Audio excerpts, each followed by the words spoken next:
اللہ اکبر۔ تو جب آپ کثرت سے استغفار کرو گے اور جس گناہ کو چھوڑا ہے بس اس کو چھوڑ دی، دوبارہ ادھر نہیں جانا، آپ کو کسی وظیفے کی ضرورت نہیں ہے، آپ بالکل نارمل لائف جو ہے وہ گزارو گے، جو عام زندگی انسان کی ہوتی ہے۔ عام جو زندگی ہے جس کو اللہ نہ کرے، کوئی بلڈ پریشر نہیں، کوئی شوگر نہیں، کوئی کینسر نہیں، اور کوئی ہیپاٹائٹس نہیں ہے، آرتھرائٹس نہیں، جو آج کل بیماریاں چل رہی ہیں، ان میں اللہ نہ کرے کوئی بیماری نہیں ہے، بالکل وہ تندرست ہے، تو کیا وہ دوائی کھائے گا؟ تو میں کیا کہتا ہوں کہ جو عملیات کی دنیا ہے، یہ جو وظائف ہیں یہ کن کے لیے ہیں؟ بیماروں کے لیے۔ ہم جب وظیفہ بتاتے ہیں تو ہم بیمار کے لیے بتاتے ہیں، تندرست کے لیے وظیفہ نہیں ہے۔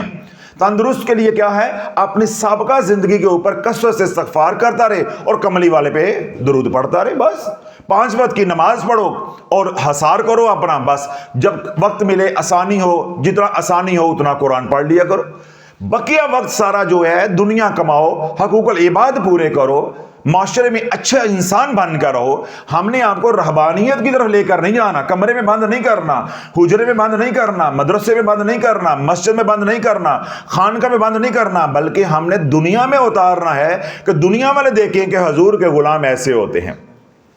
بازار میں رہیں، بازار میں رہ کے بھی نماز پڑھ رہے ہیں، بازار میں دکان پہ بیٹھ کے بھی اللہ کا ذکر کر رہے ہیں، عورتیں سامنے کپڑے کی دکان پہ، منیاری کی دکان پہ کھڑی ہیں، یا ڈاکٹر کا کلینک ہے، عورتیں ہیں نہیں، تب بھی اس کی آنکھوں میں حیا، اس کی آنکھیں نیچی ہیں۔ ہم نے یہ زمانے کو دکھانا ہے، ہم نے کمروں میں گھس کے اللہ کرنی ہے، ہم کوئی عیسائی ہیں، نصرانی ہیں، یہودی ہیں، ہم رہبانیت کی طرف چلا جائے گے۔ ہم نے اپنی کشتی کو پانی کے اندر رکھنا ہے، پانی اندر نہیں آنے دینا، یہ کمال ہے۔ اب یہ نہیں ہے کہ ہم نے ڈر کے کشتی پانی سے نکال کے ساحل کے اوپر رکھ دینی، تو کشتی چلے گی کیسے؟ وظیفوں کے ساتھ، وہ وظیفوں کے ساتھ چلے گی، یا پھر کہیں گے ساڈا پیر پھونک مارے گا آپ پہ چل پے گی، اس طرح کے پھر ہمارے عقائد بنیں گے نا۔ کشتی ہم نے پانی کے اندر رکھنی ہے لیکن پانی کو اندر نہیں آنے دینا، یہ غلام رسول کا کمال ہے، یہ حضور کے غلاموں کا کمال ہے۔ تو جب آپ کی تربیت ہوئی ہوگی تو پھر آپ بازار حسن میں بھی آپ کی دکان ہے، انشاءاللہ کوئی آپ کا بال بیگا نہیں کر سکتا، بلکہ لوگ آپ کو دیکھ کر کلمہ پڑھیں گے۔ جو اتنی گندگی والی جگہ پہ بھی پاک رہ سکتا ہے تو اس کا مطلب ہے اس کو کوئی پاک رکھنے والی ذات ہے، اس کا کوئی آسرا ہے، اس کا کوئی والی وارث ہے، تو وہ آ کے پوچھیں گے کہ تیرا والی وارث کون ہے، تو تو پھر کیا کہنا؟ وَمَا لَكُم مِّن دُونِ اللَّهِ مِّن وَلِيٍّ وَلَا نَصِيرٍ، اللہ کے علاوہ کوئی مددگار، کوئی دوست نہیں ہے، میرا والی وارث میرا اللہ ہے۔ تو لوگ دیکھ کے کلمہ پڑھ کے مسلمان ہو جائیں گے جو کافر ہوں گے، اور جو ہماری طرح کے گناہگار عام مسلمان ہوں گے وہ دیکھ کے تائب ہو جائیں گے۔ اگر یہ کام کر سکتا ہے تو میں کیوں نہیں کر سکتا؟ اب دیکھیں اللہ علیہ، میں جس طرح کا لباس پہنتا ہوں یا جس طرح کا میرا وضاقتہ ہے ظاہری طور پہ، یعنی گیٹ اپ جس کو آپ کہتے ہیں، دنیا میں کوئی کاسمیٹک اسپیشلسٹ جو ہو وہ اس طرح کا وضاقتہ رکھ سکتا ہے؟ اب میرا شعبہ جو ہے وہ سارا کاسمیٹک کا ہے، سرجری بھی کرنی ہے تو وہ کرنی ہے، لیزر بھی کرنا ہے تو وہ کرنا ہے، سارا دن ہمارا عورتوں کے ساتھ تعلق واسطہ ہے۔ پھر عورتیں بھی کون سی ہیں؟ پڑھے لکھے گھر کے امیر لوگوں کے ساتھ، کیونکہ غریب آدمی تو یہ علاج کروا ہی نہیں سکتا، یا اس کو اتنا شعور بھی نہیں ہوتا اور وہ کروا بھی نہیں سکتا مالی طور پہ، تو سارا دن ہمارا ان کے ساتھ واسطہ ہے۔ تو میں اپنے جو ڈاکٹر ہیں، جو میری لائن کے لوگ ہیں، جو ہمارے پیر بھائی ہیں اس شعبے کے، تو میں کیا کہتا ہوں کہ اگر میں اس حلیے میں پریکٹس کر سکتا ہوں تو تم کیوں نہیں کر سکتے؟ اگر میں اس حلیے میں حضور کا مسنون لباس پہن کے، مسنون ظاہر کے ساتھ میں پیسہ کما سکتا ہوں تو تم کیوں نہیں کر سکتے؟ اس لیے میرے سامنے کوئی بولتا نہیں ہے، کیونکہ ان کی جرات ہی نہیں ہے کہ میرے ساتھ بات کریں۔ تو الٹا کیا ہوتے ہیں کہ وہ متاثر ہوتے ہیں۔ دیکھیں اب جو میرے جو سیشن فیلوز ہیں، کبھی کہیں کسی جگہ ملاقات ہو جاتی ہے تو وہ کیا کہتے ہیں کہ حامد بھائی آپ نے بڑا اچھا کیا، آپ نے دنیا کے ساتھ آخرت بھی بنا لی، ہم تو دنیا پہ پیچھے لگے رہے ہیں، دنیا پھر بھی نہیں بنی، دنیا پھر بھی نہیں بنی۔ دیکھیں جہاں میں کہیں باہر جاتا ہوں میرے ساتھ 200-300 لوگ ہوتے ہیں، اگر میں کہیں کچہری بھی جاؤں تو 50-60 لوگ میرے ساتھ ہوتے ہیں، تو کسی ڈاکٹر کے ساتھ یہ والا نظام ہوتا ہے؟ اگر میں کسی اڈے پہ چلا گیا, یعنی کہیں ڈائیو پہ گیا ہوں, کہ ایئرپورٹ پہ ہوں, تو الحمدللہ وہاں ہر بندہ مجھے بھاگ کے آ رہا ہے, ہاتھ چوم رہا ہے, مصافحہ کر رہا ہے, فلاں کر رہا ہے, فلاں کر رہا ہے. اپنے تو اپنے جو نہیں جانتے وہ اس سے زیادہ کر رہے ہوتے ہیں. تو کسی عام ڈاکٹر کے ساتھ ہوتا ہے. تو پھر کیا ہے کہ لوگ دیکھ کے متاثر ہوتے ہیں کہ یہ پڑھے لکھے ہو کے, دنیا دار ہو کے, اگر یہ کام کر سکتا ہے تو ہم کیوں نہیں کر سکتے. اللہ نے ہمیں ڈاکٹروں کے اندر کیا بنا دیا ہے؟ حجت. تو یہی آپ کو میں اللہ والو درس دے رہا ہوں کہ اپنے شعبے کے اندر حجت بن جاؤ. جو بھی آپ کا شعبہ ہے, ذمہ دارہ ہے, کاروبار ہے, کسی طرح کا بھی کوئی کاروبار ہے, اس میں حجت بن جاؤ, تاکہ لوگ یہ کہیں کہ یہ یہاں اتنی رشوت چلتی ہے, یہاں رہ کے یہ رشوت کے بغیر گزر بسر کر رہا ہے, ملازمت کر رہا ہے, نوکری کر رہا ہے, تو میں کیوں نہیں کر سکتا. اور کل قیامت کے دن بھی اللہ حجت کے طور پہ آپ کو لے کر آئے, جب وہ کہیں جی وہاں حرام کمائے بغیر گزارا نہیں جی, تو اللہ کے اے کیوں تھے گزارا کردہ رہے ہوئے, ایک انج کردہ رہے ہوئے. تو ایسی زندگی اللہ والوں گزارو, جب اس کا تہیہ کر لو گے تو خدا کی عزت کی قسم ہے تمہیں کسی وظیفے کی ضرورت نہیں. اب میں آپ کو دلیل دیتا ہوں اور بات ختم. جتنی میں نے بات کی اتنی سمجھ آ گئی ہے, اب سے میں دلیل دوں گا. حضرت عبداللہ بن زید رضی اللہ تعالیٰ عنہ ساری زندگی آپ نے قرآن و حدیث پڑھتے اور قرآن و حدیث سکھاتے گزار دی. جب عمر مبارک بڑھ گئی, یعنی بڑھاپا شروع ہو گیا, تو آپ نے ابھی تک نکاح نہیں کیا. اتنی مصروفیت رہی کہ نکاح کی طرف دھیان ہی نہیں گیا.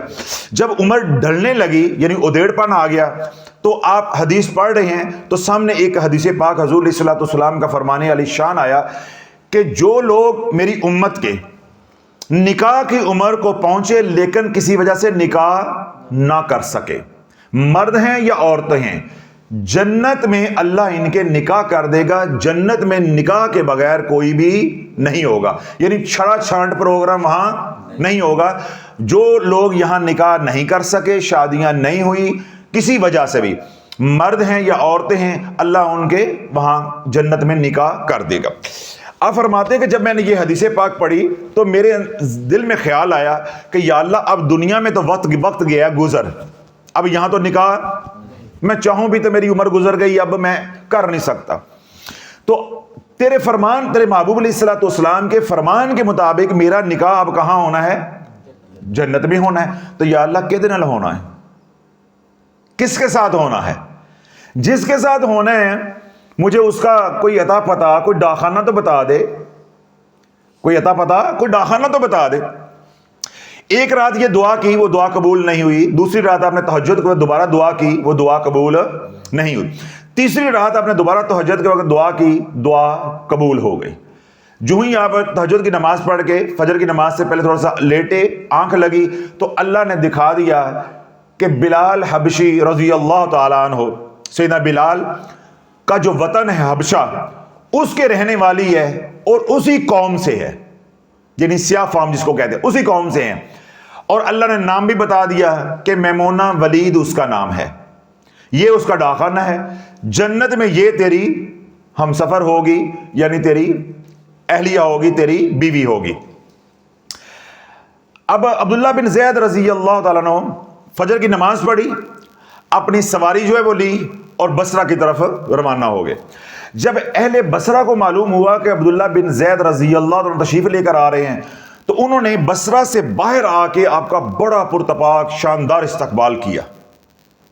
تو حضرت صاحب کس کام جا رہے ہیں؟ اپنی ہونے والی بیوی دیکھنے کے لیے. قرآن و حدیث کے کام تو جا ہی نہیں رہتے. اہل بصرہ کو تو یہ تھا کہ یہ علم کا سمندر آ رہا ہے, ہماری پیاس بجھائے گا. جب انہوں نے استقبال کیا, انہوں نے پوچھا کہ حضرت آپ نے آنے کی کوئی اطلاع نہیں دی, آپ کیسے تشریف لے کر آئے؟ آپ نے فرمایا ساریاں چھڈو, اے دسو کہ میمونہ کتنے رہتی ہے. اے چھڈو, ساری زندگی یہی تو کیا ہے, قرآن و حدیث ہی تو پڑھایا ہے, آج کوئی اپنے دل کی بات بھی کر لیں, اے دسو میمونہ کتنے رہتی ہے. اب وہ اہل بصرہ بڑے حیران ہوئے کہ اتنے قد کاٹ والا بندہ تو یہ کس کی بات کر رہا ہے. انہوں نے کہا جی وہ میمونہ, وہ جو کالے رنگ کی ہے, سیاہ رنگ کی ہے, وہ تو پاگل ہے, وہ تو دیوانی ہے. کس کا آپ پوچھ رہے ہیں؟ آپ نے فرمایا پاگل ہے, دیوانی ہے, مجنو ہے, جو بھی ہے آپ چھوڑو, آپ یہ بتاؤ وہ کہاں رہتی ہے. انہوں نے کہا جی وہ تو مزدور ہے, غریب ہے, وہ لوگوں کی بکریاں چراتی ہے جنگل میں, محنت مزدوری کرتی ہے, تو لوگ اس کو جو ہے وہ روڑے مارتے ہیں, وہ لوگوں کو روڑے مارتی ہے, اس لیے وہ شہر میں نہیں رہتی. تو آپ نے پوچھا کہ وہ دیوانی کیسی ہے؟ تو انہوں نے کہا جی وہ دیوانی اس لیے ہے کہ جب رونے کا مقام ہوتا ہے تو وہ ہنستی ہے, جب ہنسنے کی جگہ ہوتی ہے یا مقام ہوتا ہے تو وہ روتی ہے. تو جو الٹ کام کرے تو وہ مجنون نہیں ہے, پاگل نہیں ہے, دیوانہ نہیں ہے, تو اور کیا ہے؟ آپ نے فرمایا کہ مجھے یہ بتاؤ کہ کہاں ہے؟ انہوں نے کہا جی آج بھی وہ بکریاں لے کر, ریوڑ لے کر جنگل کی طرف گئی ہے, تو عصر کے وقت آ جائے گی, آپ عصر تک ہمارے پاس تشریف فرما ہو, ہم آپ کی خاتمہ دارت کرتے ہیں, آپ ہماری پیاس بجھائیں علمی, تو عصر کے بعد آپ کو ملوا دیں گے اگر آپ اس کے بغیر رہ نہیں سکتے. انہوں نے کہا جی گل یہ نہیں, ہن لگی آ رہے تو رات نیند نہیں آندی ہے گی, اسی 3 دن دعا مانگ مانگ کے میمونہ لبھی ہے گی, تو ہن اسی ملاقات کا وقت آیا تو انہیں گھر بیٹھے رہیے, اے نہیں ہن سوچ سکتا. ابھی بتاؤ کہاں ہے؟ جب ان کو پتا چلا کہ جنگل میں, آپ جنگل کی طرف چل پڑے. اہل بصرہ نے آپ کو روکا کہ جنگل جو ہے وہ بڑا پرخطر ہے, درندے ہیں, تو آپ نہ جائیں. آپ نے کہا نہیں, میں ملاقات کر کے رہوں گا.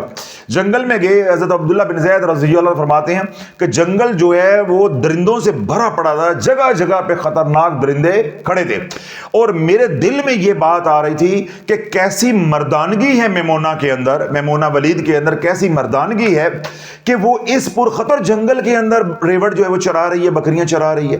یہ کیسے لے کر جاتی ہے اور کیسے لے کر آتی ہے باحفاظت؟ اب یہ سوال کس کے اندر چل رہے ہیں؟ عبداللہ بن زید رضی اللہ عنہ کے.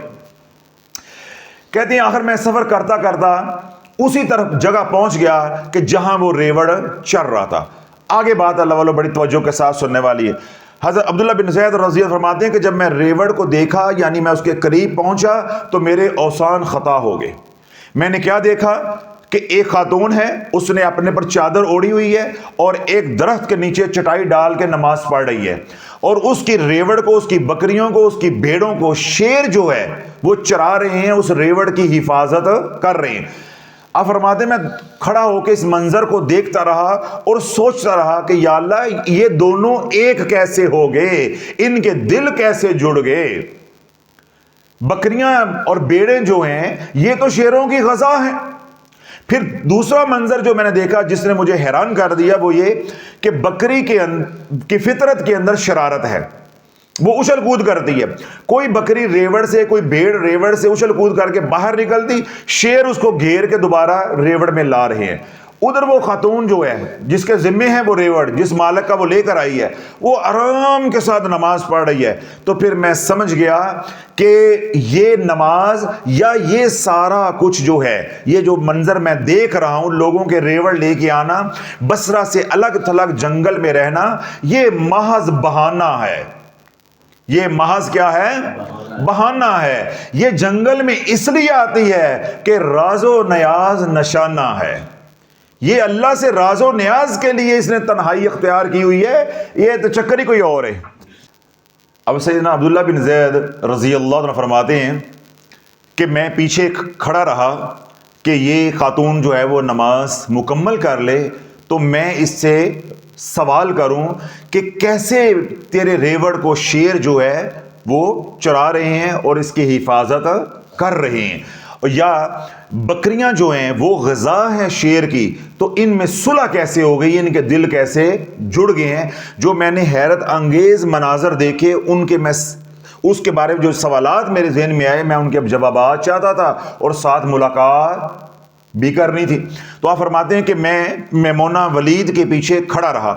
جب میمونہ ولید نے سلام پھیرا تو سلام پھیرتے ہی اس نے آواز دی, عبداللہ یہاں کیسے آئے ہو. سلام پھیرتے ہی اس نے کیا آواز دی کہ عبداللہ یہاں کیسے آئے ہو. فرماتے ہیں کہ میں تو پہلے ہی حیرت زدہ تھا, اب یہ اوپر سے ایک اور حیرانگی والا معاملہ میرے ساتھ ہو گیا کہ اس کو میرے نام کا کیسے پتا چل گیا. تو کہتے میں نے میمونہ ولید کو, یعنی اس خاتون کو مخاطب کر کے کہا کہ ہماری آج سے پہلے ملاقات نہیں ہوئی, پھر تیرا چہرہ بھی دوسری طرف ہے, میں تیری پیٹھ کے پیچھے کھڑا ہوں, تو نے مجھے دیکھا نہیں ہے, تو پہلے دیکھا نہیں ہے, تو مجھے پہچان نہیں سکتی تھی, نام کا پتہ نہیں تھا, تجھے کیسے معلوم ہو گیا کہ عبداللہ پیچھے کھڑا ہے یا عبداللہ آیا ہے, میرا نام کیسے معلوم ہو گیا. تو وہ میمونہ ولید رضی اللہ تعالی عنہا فرمانے لگی کہ عبداللہ جس رب نے پچھلی رات تجھے بتایا ہے میرا، اسی رب نے مجھے بتایا ہے تیرا۔ تو عبداللہ بن زید رضی اللہ عنہ فرماتے ہیں کہ میں نے پھر پوچھا کہ مجھے یہ بتا کہ تو شہر چھوڑ کے یہاں ریوڑ چرا رہی ہے، تو یہ جو میں نے منظر دیکھا ہے کہ بکریاں اور شیر اکٹھے رہ رہے ہیں، تو یہ ایک دوسرے کی ضد ہیں، تو ان کے کیسے دل جڑ گئے ہیں؟ تو اللہ والو جو میمونہ رضی اللہ تعالی عنہ نے فکرہ دیا، اگر بس وہ فکرہ آپ کے دل میں اتر گیا تو سمجھ لو آج ابھی اور اسی وقت آپ کی ساری پریشانیاں ختم ہو جائیں گی۔ میں نے کیا کہا تھا بیان کے شروع میں؟ کسی وظیفے کی ضرورت نہیں ہے، کسی وظیفے کی ضرورت نہیں ہے۔ میمونہ رضی اللہ تعالی عنہ نے فرمایا کہ میں نے جب سے اپنے اللہ سے صلح کر لی ہے، گناہوں سے توبہ کر لی ہے، جب سے میں نے اللہ سے صلح کر لی ہے، ان بھیڑ بکریوں نے شیروں سے صلح کر لی ہے، ان شیروں نے بھیڑ بکریوں سے صلح کر لی ہے، یعنی یہ دونوں آپس میں کیا ہو گئے ہیں؟ دوست بن گئے ہیں۔ جس دن سے میں نے اللہ سے صلح کی ہے، اللہ سے یاری لگائی ہے، اللہ سے محبت کرنا سیکھی ہے، اس دن سے بھیڑ بکریوں نے شیروں کے ساتھ بھی محبت کرنا سیکھ لی ہے۔ جس دن سے میرا دل اللہ کے ساتھ لگا ہے، اللہ نے شیروں کا دل بھی بھیڑوں کے ساتھ بکریوں کے ساتھ لگا دیا ہے، اللہ نے محبت کو ڈال دیا ہے۔ تو اللہ سلسلہ عالیہ قادریہ شافعیہ کا یہی پیغام ہے اور یہی ہمارے سلسلہ عالیہ کی بنیاد ہے۔ من کان للہ کان اللہ لہ، تم اللہ کے ہو جو اللہ تمہارا ہو جائے گا، اور جس کا اللہ ہو جاتا ہے پھر اس کی ساری خدائی ہو جاتی ہے۔ اب اللہ جتنی میں نے بات کی ہے پچھلے 1 گھنٹے کے اندر، اس سارے کے اندر وظیفہ کتنے ہوئے؟ یہ میں نے جو ساری بات کی ہے اس ساری کے اندر وظیفہ کہاں ہے؟ تو پھر اللہ والو اگر اللہ نے لمحہ ڈالا ہمیں پیروں کو تو ہماری تشریف سیدھی کی تو عوام بچ جاؤ گے؟ تسی قصور تم دونوں کا ہے، پیر بتانے والے بھی مجرم ہیں تو کرنے والے بھی مجرم ہیں۔ تو اب بانگیں دینے کی ضرورت نہیں ہے، حضرت صاحب مر گئے، ہماری تو بگڑی بندی نہیں ہے۔ چسکے لے رہے تھے نا، لو چسکے، اور ٹھڑک جو پورا کر رہے تھے، یہ پڑھو تو ایسے ہوگا، یہ پڑھو گے تو ایسے ہوگا، یہ پڑھو گے تو ایسے ہوگا، نہ ایسے ہوا نہ ایسے ہوا، تمہارے ساتھ یہ ہوا کہ تم رجت کے مریض بن گئے، ایسے اندھے کنویں کے اندر تم گر گئے کہ اب تمہیں کوئی نکالنے والا نہیں ہے۔ تو اب یہ نہ سمجھو کہ پیشوا پھنسیں گے، تم بھی پھنسو گے۔ آج 10 مہینے کچھ دن ہو گئے، یعنی 10.5 مہینے کم و بیش ہو گئے ہیں کہ ایک موضوع کے اوپر امت کو ہم بیدار کر رہے ہیں۔ ابھی بھی وہ لوگ جو ہمارے ساتھ جڑے ہوئے ہیں، میں دوسروں کی بات نہیں کر رہا، ان تک تو واللہ عالم پیغام پہنچا ہے نہیں پہنچا یا کب پہنچے گا اللہ ہی جانتا ہے، اپنوں کا رونا رو رہا ہوں۔ جو لوگ ہمارے ساتھ جڑے ہوئے ہیں سوشل میڈیا پہ یا یہاں جو آتے ہیں، ان میں بھی 90% لوگوں نے اپنے کیے کی توبہ نہیں کی، اپنے کیے کی توبہ نہیں کی، بس بات کو مانا ہے کہ حضرت صاحب بات صحیح کہہ رہے ہیں۔ ابھی تک ان کا وہی کام ہے، کبھی اس چینل کو دیکھ، کبھی اس چینل کو دیکھ، کبھی اس کا وظیفہ پڑھ، کبھی ہمیں میسج کر، حضرت صاحب اس کے ساتھ یہ نہیں پڑھ سکتے، اس کے ساتھ یہ نہیں کر سکتے۔ اگر روزانہ اللہ والو 10,000 واٹس اپ آ رہے ہیں نا، تو اس میں 9,500 واٹس اپ جو ہے وہ انتہائی فضول ہوتے ہیں کہ یہ کر سکتے ہیں، میں نے یہ کر لیا تو اب یہ کر سکتا ہوں، یا اس کے ساتھ یہ کر سکتی، یعنی 500 جو ہے وہ واٹس اپ ہوں گے کام کے، یا 400 کام کے واٹس اپ ہوں گے، باقی سارے کے سارے جو ہے وہ سر کھانے والے اور فضول۔ یہ کن کے ہیں کہ توبہ نہیں کرنی، توبہ نہیں کرنی۔ تو پھر جب تشریف سیدھی ہونے کی باری آئے گی، تو جب پیروں کو اللہ لمحہ ڈالے گا تو تمہیں چھوڑ دے گا۔ اس لیے میں کیا کہتا ہوتا ہوں کہ اپنی تیاری کر کے رکھو۔ اگر توبہ نہیں کرنی تو اس بات کو سوچو کہ تمہیں دنیا میں اللہ اتنا ذلیل کر رہا ہے کہ خارش والے کتے سے بھی تم بدتر ہو گئے ہو، اپنے تمہیں چھوڑ گئے ہیں، کاروبار تمہارا تباہ ہو گیا ہے، صحت تمہاری تباہ ہو گئی ہے، قابل نفرت بن گئے ہو، جس کام کو ہاتھ ڈالتے ہو تمہارا ہاتھ اتنا منحوس ہو گیا ہے، جس جگہ بیٹھتے ہو تمہاری تشریف اتنی منحوس ہو گئی ہے کہ دوسرے کو بھی برباد کر کے رکھ دیتے ہو، تمہاری قبر کیسی ہوگی؟ کافی ہے اتنا آج کہ تمہاری دنیا اتنی ذلیل و خوار ہو گئی ہے اتنے دنیا میں ذلیل ترین ہو گئے ہو تو تمہاری قبر کیسی ہوگی؟ پھر تمہارا حشر میں نشر نہیں ہوگا تو اور کیا ہوگا؟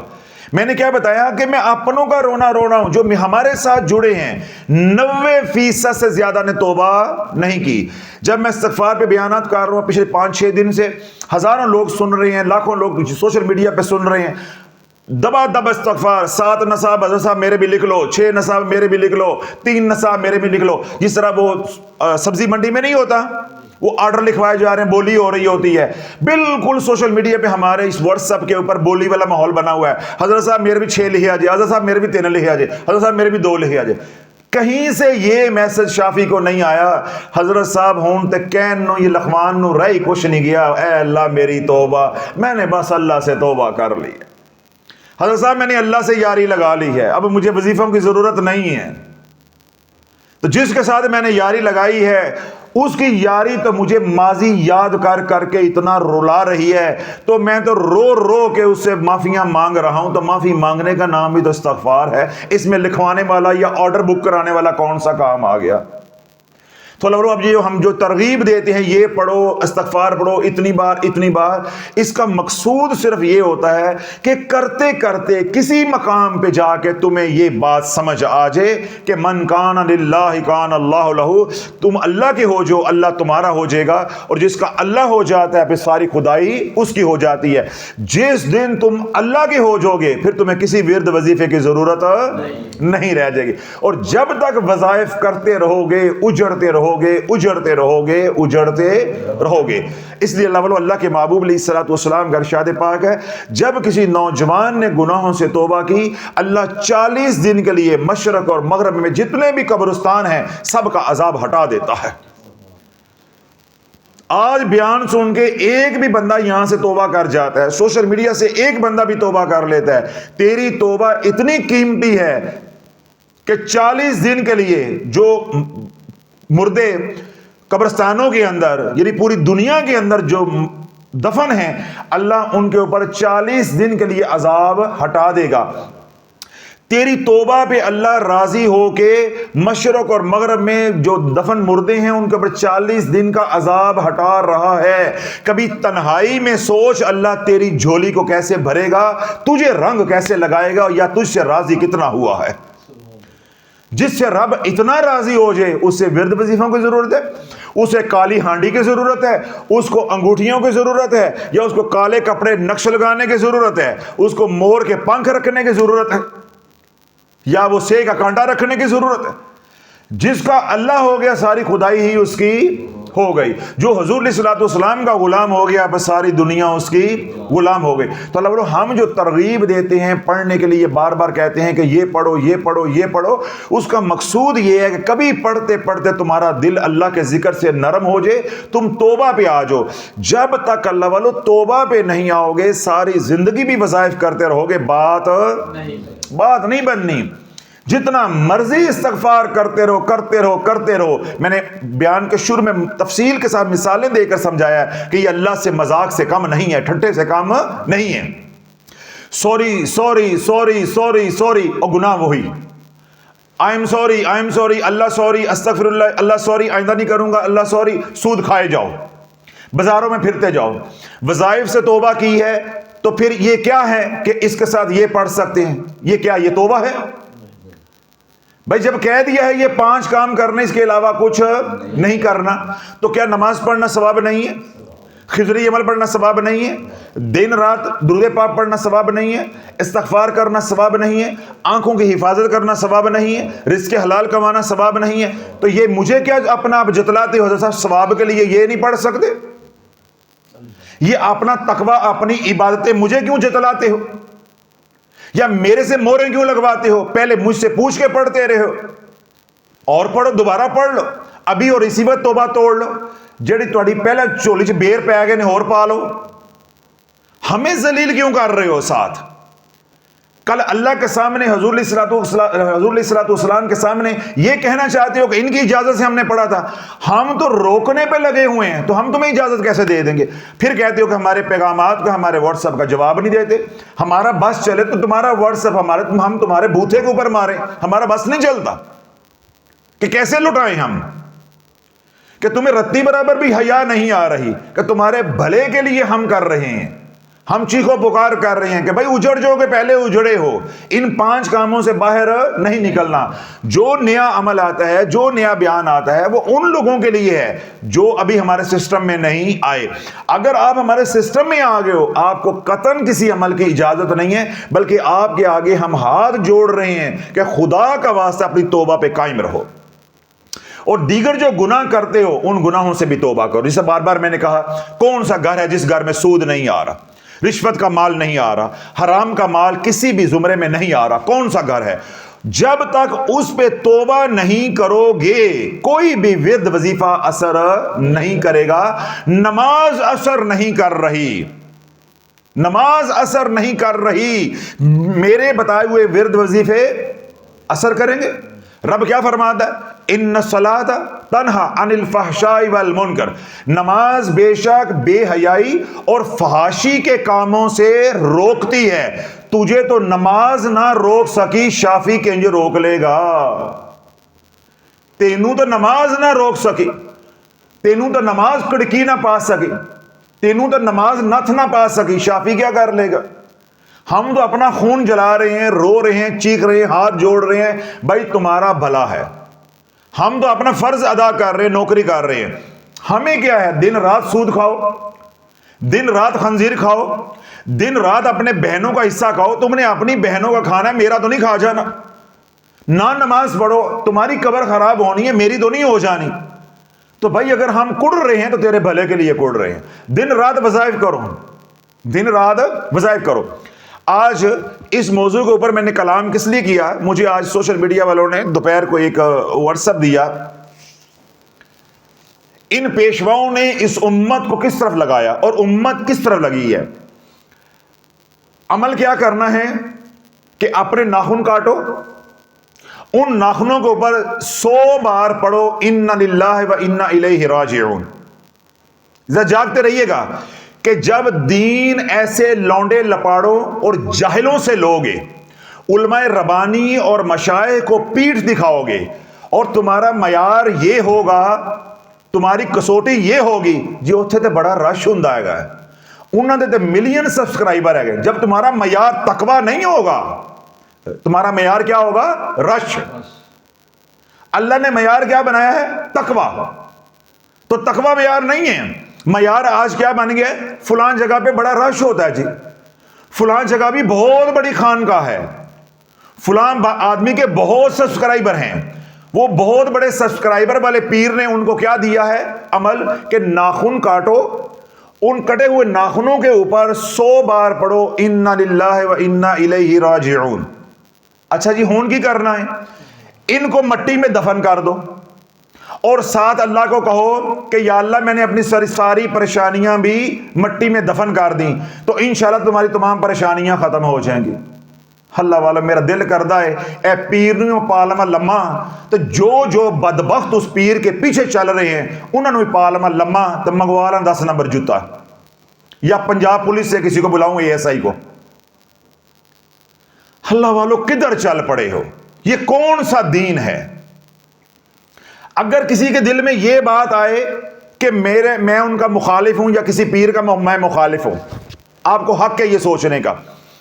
اپنے علاقے کے کسی بھی عالم دین کے پاس چلے جاؤ، سننے والا شیعہ ہے، وہابی ہے، دیوبندی ہے، بریلوی ہے، یا کوئی بھی اس کا مسلک ہے، مجھے پرواہ نہیں ہے، دنیا بھر میں کسی عالم دین کے پاس چلے جاؤ، کسی عالم دین کے پاس، کسی مسلک کا ہو، اس کو جا کر یہ والا عمل بتاؤ، اور اس بندے کا، اس پیر کا کلپ لے جاؤ کہ وہ دنیا کی پریشانیاں ختم کرنے کا یہ فارمولا اس نے دیا ہے کہ اپنے ناخن کاٹو، اس کے اوپر 100 بار انا للہ و انا الیہ راجعون پڑھ کے ان کو دفن کرو، اور ساتھ اپنی پریشانیاں بھی دفن کر دو، تمہاری پریشانیاں ختم ہو جائیں گی۔ اگر پوری دنیا میں ایک عالم دین بھی اپنے ہاتھ مبارک کے ساتھ لکھ کر دے دے کہ یہ عمل سنت کے مطابق ہے، حضور کے فرمان کے مطابق ہے، شریعت کی روح کے مطابق ہے، تو جو سزا میں تمہیں دینا چاہ رہا ہوں اس سے 10 گنا سزا تم دنیا میں مجھے دینا۔ اور اگر میری بات سن کے شرم آ جائے تو گھر بیٹھے توبہ کر لو. اور توبہ میں کیا ہے؟ میں نے کیا کہا کہ ان شعبدہ بازوں کو چھوڑ دو, ان شعبدہ بازوں کو چھوڑ دو. قال رسول اللہ صلی اللہ علیہ وسلم المرء مع من احب, جس کی جس کے ساتھ محبت ہے اس کا حشر بھی اسی کے ساتھ ہوگا. آج اس کے چینل کو جاؤ گے, وزٹ کرو گے, کتابیں پڑھو گے, وظائف پڑھو گے, اس طرح کے لوگوں کی, بدعتی لوگوں کی تمہارے دل میں محبت ہوگی, ایسے بد عقیدہ لوگوں کی جب تمہارے دلوں میں محبت ہوگی تو تمہارا حشر بھی پھر انہی کے ساتھ ہوگا. میرے نبی کا فرمان ہے, یہ کو میرا دعویٰ نہیں ہے یا میری کو دھمکی نہیں ہے. اگر اس کو دھمکی سمجھتے ہو تو یہ حدیث پاک ہے, اور صحیح بخاری, صحیح مسلم, مشکات شریف کی حدیث پاک ہے کہ جس کی جس کے ساتھ محبت ہے, تعلق ہے, اس کا حشر بھی اسی کے ساتھ ہونا ہے. تو جب یہ والے اعمال کے اوپر لبیک کہی ہوگی, میرے مدینے والے کو پیٹھ دکھائی ہوگی, میرے مدینے والے نے تو یہ بات کہی کہ جب کوئی پریشانی آ جائے, کوئی دکھ آ جائے, یا ایھا الذین آمنوا استعینوا بالصبر والصلاۃ ان اللہ مع الصابرین. اللہ کا قرآن سنایا ہے اس نے کہ نماز پڑھو, صبر کرو, اور اللہ صبر کرنے والوں کے ساتھ ہے. پھر خود اللہ کے محبوب علیہ الصلوۃ والسلام نے جب بھی آپ کی حیات مبارکہ میں کوئی تکلیف آئی ہے, آپ نے مسجد سے رجوع کیا ہے, نماز کی طرف رجوع کیا ہے, اللہ کی طرف رجوع اور بڑھایا ہے, امت کو تعلیم دی ہے. کیا اللہ کے نبی نے اپنے ناخن کاٹ کے اس طرح دفن کیے؟ یہ کون سا دین امت کو دیا جا رہا ہے؟ یہ دین کے نام پہ کیا کھلواڑ کیا جا رہا ہے تمہارے ساتھ؟ جاگتے رہو اللہ والو, جاگتے رہو. میں کتنی بار کہتا ہوں, یہ وہ بدبخت ہیں جنہوں نے سکول کالج کا منہ نہیں دیکھا, مدرسہ نہیں دیکھا, درس نظامی نہیں پڑھا, کوئی دین کی کتاب نہیں پڑھی. پرلے دردے کے جاہل لوگ, کنڈکٹریاں بسوں میں کرنے والے, کھوتے چران والے, محنت مزدوریاں کرنے والے, انتہا درجے کے جو تلچھٹ معاشرے کی ہوتی ہے, یہ وہ ان لوگوں کا تعلق ایسے خاندانوں کے ساتھ ہوتا ہے. آج وہ اتنے شاطر ہو گئے ہیں کہ پی ایچ ڈی لوگوں کو پاگل بنایا ہوا ہے, ڈاکٹروں کو پاگل بنایا ہوا ہے, انجینئر کو پاگل بنایا ہے, آرمی آفیسر کو پاگل بنایا ہوا ہے. جنی جو لوگ دنیا کو پاگل بناتے ہیں, انہوں نے ان کو پاگل بنایا ہوا ہے. کیوں؟ اللہ ناراض ہو گیا. تو اللہ کیسے کمینے لوگوں سے ہمیں پٹوا رہا ہے, کرنے والوں پہ. اور میں کیا کہہ سکتا ہوں, شرم سے مر جاؤ. تیرا دماغ اتنا بند ہو گیا حرام کھا کھا کے, تجھے سمجھ نہیں آئی کہ یہ بندہ کون سا عمل بتا رہا ہے, کہ تیرے نبی علیہ الصلوۃ والسلام نے یہ عمل کیا ہے کہ ناخن کاٹ کے ان کو 100 بار پڑھنا ہے تو پریشانیاں دباؤ. تیرے نبی کے اوپر سب سے زیادہ پریشانیاں آئی ہیں. حضور علیہ الصلوۃ والسلام کی سیرت مبارکہ کو پڑھو, کسی بھی کی لکھی ہوئی سیرت مبارکہ ہو, خوشیاں کم اور دکھ زیادہ ہیں. تو معاذ اللہ حضور علیہ الصلوۃ والسلام کو علم نہیں تھا کہ میں اپنے ناخن کاٹوں, اس کے اوپر 100 بار انا للہ و انا الیہ راجعون پڑھوں, اور ساتھ وہ ساری پریشانیاں ادھر دفن کر دوں؟ نہ بدر جانا پڑے گا, نہ احد جانا پڑے گا, نہ تبوک جانا پڑے گا, کہیں غزوات میں شامل ہونا پڑے گا, نہ کوئی رنج ہوگا, نہ تکلیف ہوگی, نہ گھر میں فاقہ ہوگا, نہ کوئی غم ہوگا. تیرے نبی کو معاذ اللہ علم نہیں تھا, یہ 15ویں صدی میں پیروں کو علم آ گیا یہ سارا.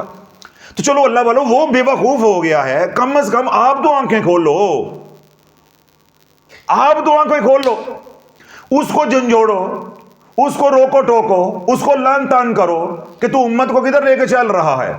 تو بجائے یہ کرنے کے تم اس کے پیچھے چل پڑے ہو. تو قال رسول اللہ صلی اللہ علیہ وسلم المرء مع من احب, پھر جس کی جس کے ساتھ محبت ہے اس کا حشر بھی اسی کے ساتھ ہونا. کم چوک کے رکھو. سمجھانا ہمارا فرض تھا, سمجھا دیا, باقی ہوں تہاڈی مرضی ہے تو کم چوک کے رکھو. شیطان تمہارا حامی و ناصر ہو, چوک کے رکھو. میں دیکھتا ہوں ناخن دبانے سے پریشانیاں ختم ہو جاتی ہیں. اگر اللہ نے نشان عبرت نہ بنا دیا تو مجھے شافی نہ کہنا. ناخن دباؤ گے ہاتھوں سے, اللہ نکلوائے گا دانتوں سے, پھر تمہیں پتا چلے گا کہ شافی سچا روندا ہے. تو اللہ بولو آج اپنے کیے پہ توبہ کر لو, کسی ورد وظیفے کی ضرورت نہیں ہے. بس 2 اعمال آپ نے کرنے ہیں, اللہم صلی علی محمد وعلی آل محمد, تاکہ اللہ کی رحمت متوجہ ہو جائے, حضور کی رحمت متوجہ ہو جائے. جب مجھے کرلاتے ہوئے, روتے ہوئے, پریشان, دکھی, آنسو بہاتے ہوئے اللہم صلی علی محمد وعلی آل محمد دعائے رحمت کرتا دیکھے تو وہ بھی ہاتھ اٹھا دیں تو اللہ میرے پہ درگزر فرما دے. ورنہ اللہ والو سود خور، پاپی، زانی، بے نمازی، جھوٹا کمینہ ہماری طرح کا انسان، اس کی زبان پہ اسم محمد جچتا ہے؟ اللہ زبان کو جلا کے راکھ کر دے تو تب بھی اللہ کو حق ہے۔ یہ تو اس کی رحمت ہے کہ ہمارے جیسوں کی زبان کے اوپر اسم محمد آتا ہے۔ جس نام کو رب پکارتا ہے، وہ نام کتنا پاکیزہ ہوگا، وہ نام کتنا مقدس ہوگا۔ جس نام کو رب پکارتا ہے، جس نام کو رب آوازیں دیتا ہے، اس نام کی کیا شان ہوگی۔ اللہ نے وہ نام بن مانگے محمد ہمیں عطا کر دیا علیہ الصلوۃ والسلام، ہم اس کو نالیوں میں رول رہے ہیں، سود کی نالیوں میں، گندی گناہوں کی نالیوں میں روک رہے ہیں، شراب کی نالیوں میں، زنا کی نالیوں میں اس میں محمد کو رول رہے ہیں، اپنے ایمان کو رول رہے ہیں۔ اور کیا ساڈے پیر نے دسیا ہے، تواڈے پیر نے اے نہ دسیا کہ گناہوں سے توبہ کر لے، کوئی وظائف نہیں ہے، کملی والے پہ درود پڑھ اور جو کر بیٹھا ہے اس پہ توبہ کر کے استغفار کر۔ تو عمل کون سا ہم نے کرنا ہے؟ اللہم صلی علی محمد وعلی آل محمد، اور سارا دن پڑھو استغفر اللہ ربی من کل ذنب واتوب علیہ۔ اللہ بولو یہ دونوں، یہ دعا توبہ کی یہ دعا اور درود پاک، یہ مکمل جمالی عمل ہے اور رحمت کا نظام ہے، اور عین اللہ کا کیا ہے؟ حکم۔ یا ایھا الذین آمنوا صلوا علیہ وسلموا تسلیما، اللہ کا حکم، اللہم صلی علی محمد وعلی آل محمد۔ اور ادھر آپ کیا پڑھو گے؟ استغفر اللہ رب من کل ذنب واتوب علیہ واستغفر اللہ ان اللہ غفور رحیم۔ اللہ کا حکم، اللہ والو جو اللہ حکم دے رہا ہے، دیکھیں ہماری بدبختیاں، سود کھا کھا کے، حرام کھا کھا کے، اللہ کی ناراضگی کا لیول چیک کریں، اللہ ہمارے سے کتنا ناراض ہے۔ اللہ کہہ رہا ہے ادھر مار ایس رستےوں آ، یہ ہے رستہ، ہم اللہ کو کہہ رہے ہیں میں نہیں آندا، میں ادھروں آنا پیر والے رستے چو، میں نے اپنے پیر کے رستے سے آنا ہے۔ میں نے کیا کہا کہ ہم نے آڈا کہاں لگایا ہوا ہے، ہم نے پھڈا کہاں لیا ہوا ہے، ہم نے ضد کہاں لگائی ہوئی ہے، ہم نے لڑائی لاشعوری کس سے لی ہوئی ہے؟ اللہ سے۔ اللہ کہہ رہا ہے یہ دروازہ ادھر سے آ، یہ درود پاک رحمت کا دروازہ ہے، یہ استغفار کا دروازہ، ادھر مارا، ادھروں آ۔ اور ہم کیا کہہ رہے ہیں؟ نہیں، رسالے والے پاسے آندہ اللہ اپنا ہی مزہ ہے، روپیے 55 تے 155 وظیفے، اپنا ہی مزہ ہے، اجڑ کے وسن دا یا اللہ اپنا ہی مزہ ہے نا، ہماری مت ماری ہوئی۔ اللہ کہتا ہے ادھر سے آؤ، یا ایھا الذین آمنوا صلوا علیہ وسلموا تسلیما، اللہ حکم دے رہا ہے، میں نہیں مندا۔ اللہ کہہ رہا ہے واستغفر اللہ، میں نہیں مندا، میں ناخن کاٹ کے دباؤں گا، میں اے کرنا ہے، کر لو بھائی، کر لو پھر۔ تو جو ہمارے ماننے والے ہیں، ہمارے ساتھ چلنے والے ہیں، اللہ ہم سب کو استقامت عطا فرمائے، کملی والے کی نگاہ خاص ہو۔ ہم نے سنت کے باہر نہیں نکلنا، حضور کی غلامی سے باہر نہیں نکلنا، ہم پہلے ہی بہت دور ہیں، اللہ ہمیں اور قریب کرے، غلامی رسول میں لے کر آئے۔ ہم تو پہلے ہی بہت دور ہو کے بڑے پریشان ہیں، ہمیں ناخن کاٹنے سے نہیں ہے، ہمیں ناخنوں سے نہیں ہے، کاٹو جو مستحب طریقہ ہے، کاٹو اور ان کو پھینکو، ختم۔ اور جو پریشانیاں آ جائیں، تکلیفیں آ جائیں، جو حضور کا غلام ہو اسے تکلیفیں نہیں ہوتی، اس کی پریشانیاں نہیں ہوتی، اس کے اوپر آزمائشیں ہوتی ہیں۔ اور جو یہ والی بدعات کرتے ہیں، خرافات کرتے ہیں، ان کے اوپر پریشانیاں پھر اللہ کا عذاب بن کر آتی ہیں۔ اللہ دنیا بھی برباد کرتا ہے اور آخرت بھی برباد کرتا ہے۔ ابھی اس جمعرات کو دیکھ لیں کہ ہم نے جتنے مریض دیکھے، کوئی ایک مریض بھی آیا جادو کا، کوئی ایک مریض بھی آیا بدنی بیماری کا، جتنے مریض آئے ہیں کراچی سے لے کے خیبر پختونخوا تک، جتنے مریض آئے ہیں سارے کے سارے ان پیروں کے جوتے مار مار کے انہوں نے ان کی تشریفیں لال کی ہوئی تھی، وہ لالو لال آئے ہیں۔ پھر ان کو یہاں آ کے شافی کی بات سمجھ آئی ہے کہ شافی سچا روندا ہے، میرا کوئی غرض نہیں، میرا کوئی مقصد نہیں ہے، مجھے کیا ضرورت پڑی اپنا خون جلانے کی ہے۔ ہم تو یہ چاہتے ہیں کوئی ایک حضور کا امتی جہنم سے بچ جائے، ناکام ہونے سے بچ جائے، دنیا میں ذل و خوار ہونے سے بچ جائے، راتوں کو اٹھ کے رونے سے بچ جائے۔ جب ہماری بچیاں بہنیں مائیں یہاں آتی ہیں، الحمدللہ جب ان کا بات سمجھ آتی ہے، کیسے ان کے چہروں کے اوپر رونق ہوتی ہے، خوش خوش جاتے ہیں, دعائیں دیتی جاتی ہیں, کوئی کچھ لے کر آ رہی ہے, کوئی کچھ لے کر آ رہی ہے, محبتیں لے کر آتے ہیں. جو دوسری بار آ رہے ہیں, جو پہلی بار آ رہے ہیں, جو یہاں سے جاتے ہیں وہ خوش جاتے ہیں, ان کا جسم ہلکا, روح ہلکی ہو جاتی ہے کہ سارے غم ان کو بھول جاتے ہیں کہ شافی کے پاس گئے ہیں تو سارے غم بھول گئے ہیں. جب شافی کے مرشد کے پاس مدینے جائیں گے تو کیا ہوگا؟ ابھی تو ہم شافی کے پاس ملتان گئے ہیں, تو اس کے پاس چند منٹ ہم جا کے بیٹھے ہیں, 5 منٹ 6 منٹ ہمیں ٹائم ملا ہے, ہمارے غم نہیں رہ گئے, ہماری پریشانیاں نہیں رہ گئیں. تو جب شافی کے ہادی اور مرشد کے پاس مدینے جائیں گے تو پھر کیا ہوگا؟ انہیں بات سمجھ آ جاتی ہے تو وہ کیا کرتے ہیں؟ اٹکیلیاں کرتے, لڑیاں پاندے, باپ گھر جاندے نے. اور میں کیا کہہ کے بھیجتا ہوں, خوش خوش جاؤ, خیر کے ساتھ جاؤ, میرے کملی والے پہ درود پڑھتے جاؤ, استغفار کرتے جاؤ, اور کوئی کام نہیں کرنا. اور اب ہم یہاں سے کہے کہ یہ ناخن کاٹنے ہیں جمعرات کو, یہ والا ناخن بچا لینا ہے, یہ جمعے کو کاٹنا ہے, تو رنگ بازی کے اندر مزہ تو ہوگا, لیکن جو رب پھر ہمیں عبرت کی مثال بنائے گا وہ دنیا دیکھے گی, وہ پھر دنیا دیکھے گی. تو اللہ تعالیٰ ان تمام خرافات سے, ان تمام باتوں سے بچنا ہے. پھر میں نے دوسری بات کیا سمجھائی کہ جن کے ساتھ آپ کا تعلق ہے, میں نے 2-3 بار حدیث پاک پڑھی ہے کہ اللہ کے محبوب علیہ الصلوۃ والسلام کا ارشاد پاک ہے کہ تمہارا حشر بھی انہی کے ساتھ ہوگا. پکی اور سچی توبہ کر لو. گھر میں کتابیں ہیں, رسالے ہیں, وظائف کے پمفلٹ ہیں, چھوٹی بڑی کتابیں ہیں, آج کے بعد سب جو ہے بوری میں ڈال کے قبرستان میں دفن کر دو. چینلز ہیں, کوئی ان کے ساتھ تعلق واسطہ ہے, خدا کے واسطے یہ مال کے حریث ہے, یہ مال کے پیر ہیں, اعمال کے پیر نہیں ہیں. یہ ناخن کاٹنے والا عمل, یہ پیر کیا کہتا ہے؟ ہم امت کو اعمال پہ لگا رہے ہیں, ہم امت کو اعمال پہ لگا رہے ہیں. جو اعمال اللہ کے نبی نے دیے ان میں کمی رہ گئی تھی تو میں پوری کر رہا ہوں اپنے اعمال ڈال کے, معاذ اللہ. تو شرم امت کو, وہ تو بے شرم ہو گیا, تو امت کو بھی رتی برابر شرم نہیں. اللہ والو تم پریشان ہوتے ہو, انہوں نے اس فقیر کو ہمیں پاگل بنائے رکھا. ہم بھی تو انہی کے پیچھے چلنے والے تھے, یہ بڑے ہیں, ہم بھی تو ان کے پیچھے چلنے والے تھے.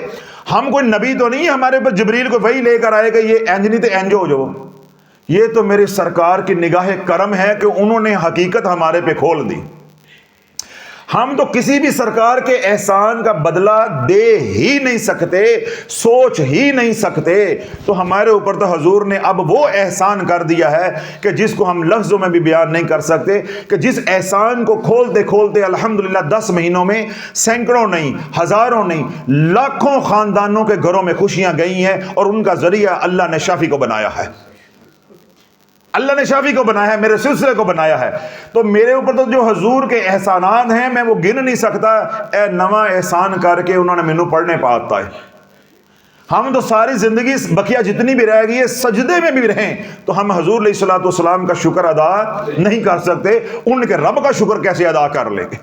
ہم تو سرکار کا شکریہ ادا نہیں کر سکتے, تو ان کے رب کا شکریہ کیسے ادا کر لیں گے؟ تو اللہ والو دن رات اللہم صلی علی محمد وعلی آل محمد استغفر اللہ رب من کل ذنب واتوب علیہ, یہ والی دعا جوڑ کے اس کو پڑھنا ہے. چاہے آپ رجت کے مریض ہیں, جادو کے مریض ہیں, مالی تنگ دستی ہے, گھر کے اندر لڑائی جھگڑے ہیں, گھر میں بیماریاں ہیں, کسی طرح کی پریشانی ہے. اب یہ جو میں نے عمل بتایا ہے اس کے ساتھ میں نے دعا کون سی جوڑی ہے؟ استغفر اللہ رب من کل ذنب واتوب علیہ. اب آپ نے یہ سوال نہیں کرنا کہ اس کے ساتھ استغفر اللہ الذی لا الہ الا هو الحی القیوم واتوب علیہ, یہ آپ نے نہیں کہنا. اس کے ساتھ یہ پڑھ سکتے, کیوں؟ جو میں بیان کر رہا ہوں پوری امت کو سامنے رکھ کے بات سمجھا رہا ہوں, کیونکہ سارے رجت کے مارے تو نہیں ہیں. کیوں؟ اگر اس کے ساتھ دعا لگاؤ گے استغفر اللہ الذی لا الہ الا هو الحی القیوم واتوب علیہ, تو جو لوگ تندرست ہیں روحانی طور پہ ان کو تو نفع ہوگا. لیکن جب یہی دعا رجت کے مریض پڑھیں گے تو شرائط لاگو ہوں گی, شرائط پوری نہیں کریں گے. اس کے اندر نفی اثبات لا الہ الا اللہ آتا ہے. آیت کریمہ جلالی کیوں ہے؟ لا الہ الا اللہ, اس کے اندر لا الہ الا اللہ آتا ہے. تو لا الہ الا اللہ اس دعا کے اندر سید الاستغفار کے اندر بھی آ رہا ہے. تو میں نے جو عمل بتایا ہے توبہ کا, کیوں میرا مقصود اور مطلوب ہے ساری امت توبہ کر لے. تو اس کے اندر بیمار بھی ہیں, تندرست بھی ہیں, روحانی بیمار بھی ہیں, روحانی تندرست بھی ہیں. تو یہ عمل ہے جو سب کر سکتے ہیں. کیا کر سکتے ہیں؟ سب کر سکتے ہیں. صرف وہ لوگ جو ان پڑھ ہیں, قرآن نہیں پڑھے یا یہ دعا یاد نہیں استغفر اللہ ربی من کل ذنب واتوب الیہ، وہ بس ان کے لیے گنجائش ہے وہ اتنا کر لیں کہ استغفر اللہ۔ اور اگر انہیں یہ درود نہیں آتا اللہم صلی علی محمد وعلی آل محمد، جبکہ آنا چاہیے، پھر بھی میں چلو کہہ لو بدگمانی کر رہا ہوں کہ کسی کا بھلا ہو جائے، نہیں آتا وہ یہ پڑھ لے صلی اللہ علیہ وسلم استغفر اللہ۔ یہ خواص کے لیے ہے، یعنی جو بالکل ان پڑھ ہیں، یہ الگ ہے۔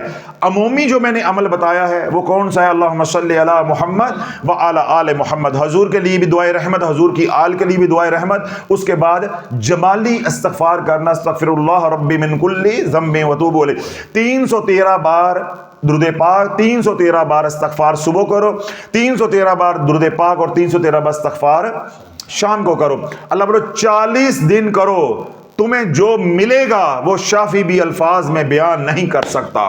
جادو ہے تو وہ ٹوٹے گا، نظر بد ہے تو وہ ٹوٹے گی، حسد کی نظر ہے تو وہ زائل ہوگی، گھر میں لڑائی جھگڑے ہیں تو وہ ختم ہوں گے۔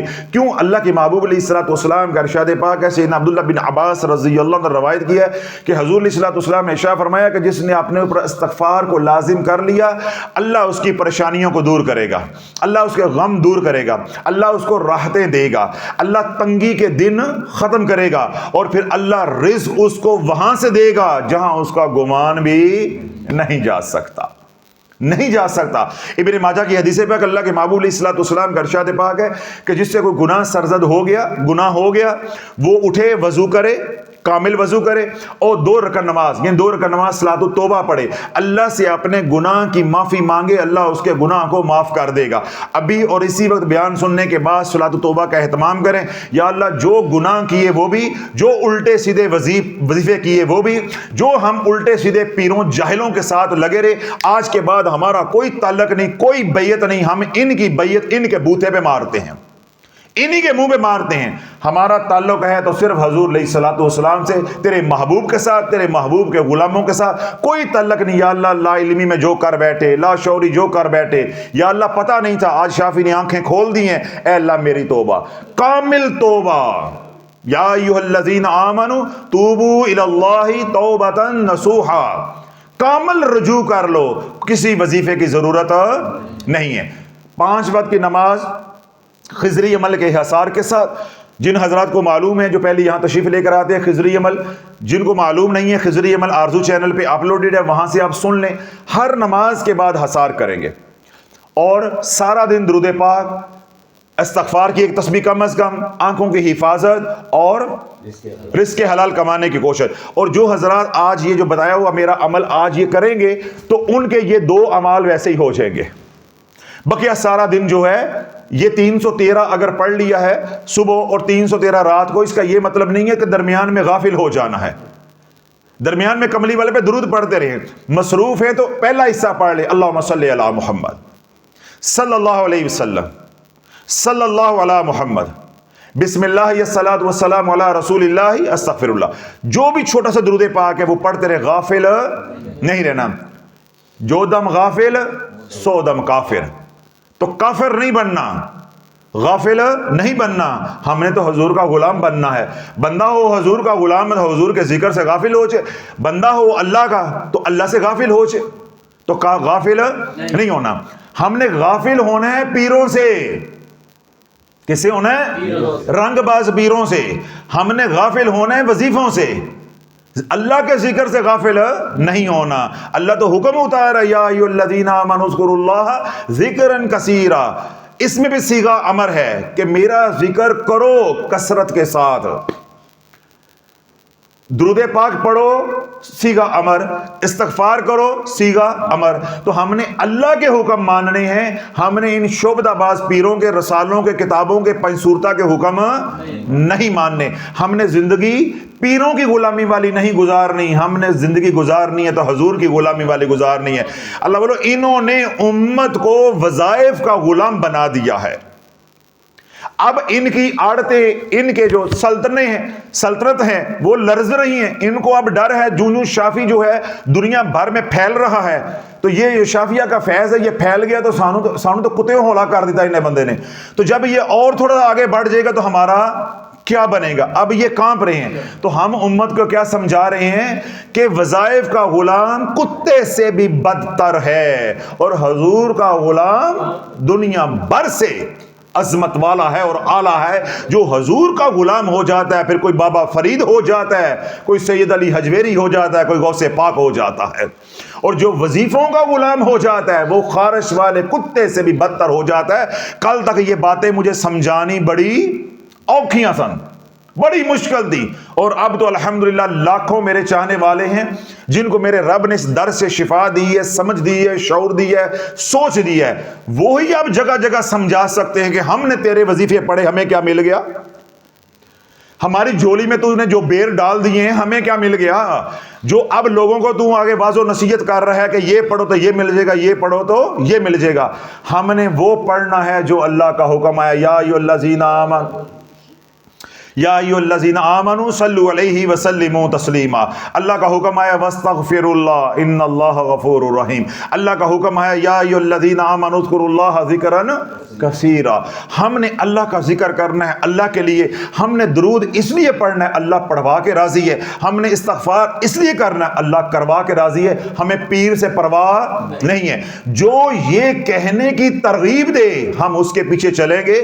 جو ان کاموں سے دور کرے اور یہ کہ جمعرات کو ناخن کاٹ کے تے ایک رکھ لینا، تنگ دستی ختم ہو جاندی، ہم نے ان کے پاس نہیں جانا، نہیں چلنا، نہ کوئی تعلق واسطہ آج کے بعد رکھنا ہے. ہم نے حضور کی غلامی میں آنا ہے، اور ہم نے وظیفوں کی غلامی سے انشاءاللہ خود بھی نکلنا ہے اور ساری امت کو بھی نکالنا ہے. تو اللہ اس سوچ کو، اس پیغام کو، اس فکر کو گھر گھر میں پہنچائیں. اور اس کا آسان طریقہ کیا ہے کہ ہر روز شافیہ سوشل میڈیا سے کوئی بھی ایک ویڈیو لے کر اپنے گروپس کے اندر زیادہ سے زیادہ اس کو پہنچائیں، شیئر کیا کریں، اور اس دعا کے ساتھ کہ یا اللہ سارے دن میں کوئی ایک بندے کو ہدایت دے دے. اگر آپ 100 بندوں کو بھی سینڈ کر رہے ہیں، یا اللہ کسی ایک کو دے دے. یا اللہ تیرے لیے تو مشکل نہیں ہے، تو 100 کے 100 میرے دوستوں کو جو ہے ہدایت دے دے، اور حضرت صاحب کی زبان میں تفسیر ڈال دے، جو وہ بول رہے ہیں ان کے دل میں اتار دے. میرے لیے بھی دعا کرنی ہے، ان کے لیے بھی کرنی ہے، اور اپنے لیے بھی کرنی ہے کہ اللہ آپ کی کوشش کو بھی قبول کرے، اللہ ہماری کوشش کو بھی قبول کرے. تو یوں جہاں بھی دنیا بھر میں آپ رہتے ہیں، آپ شافی بن کے کام کرتے رہے. اللہ آپ کی سب کی میری محنت کو قبول منظور فرمائے. آخری بات جو میں نے کہی ہے، اللہ بولے 40 دن شافی کی بات مان کے یہ والی زندگی جو میں نے دی ہے یہ گزار کے دیکھو، اللہ آپ کو ایسے رنگ لگائے گا، پھر میرے سے زیادہ تسی کھڑک کے بولو گے اللہ دے حکم نہ انشاءاللہ. اللہ ہماری اس کوشش کو قبول منظور فرمائے. ربنا تقبل منا انک انت السمیع العلیم وتب علینا انک انت التواب الرحیم. وصلی اللہ تعالی علی حبیبہ خیر خلقہ محمد وعلی آلہ وصحبہ اجمعین برحمتک یا ارحم الراحمین.